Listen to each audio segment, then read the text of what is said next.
မောင်စဉ်းစားထားတာလေမောင်တို့ရဲ့မင်္ဂလာဦးမှာပျော်ရွှင်နေကြမယ်ပြင်ခီးတွေအများကြီးထွက်မယ်ပျော်လို့ဝပြီဆိုတော့မှမောင်တို့ကလေးယူကြတာပေါ့ မောင်တမောင်ရမ်းချစ်တယ်နော် မောင်လည်းချစ်တာပေါ့တဲ့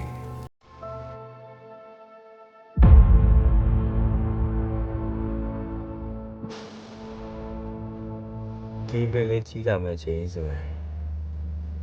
မောင်တို့မှာတားရည်သမီးတော့မရပြီတော့တဲ့ အဲ့ဆိုဒီပင်လေးကမင်းနဲ့တန်ရဲ့ပင်လာထိမ့်မှပင်လေးပေါ့နော်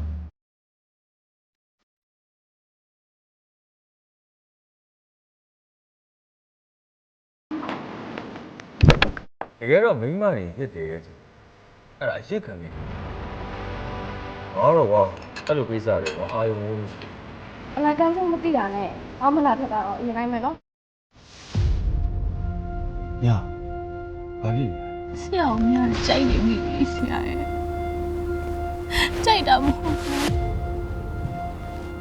ဆရာအောင်များချစ်နေတာ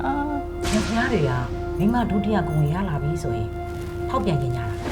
အဲ့လိုမှမဖောက်ပြန်ဘူးဆိုရင်တော့ဘယ်တော့မှမဖောက်ပြန်တော့စိတ်ချဒါပေမဲ့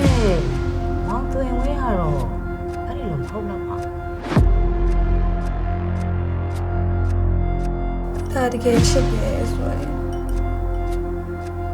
ဒီမနေရဖြစ်ဖြစ်ဒုတိယနေရဖြစ်ဖြစ်ကအတူတူပဲမဟုတ်ဘူးလား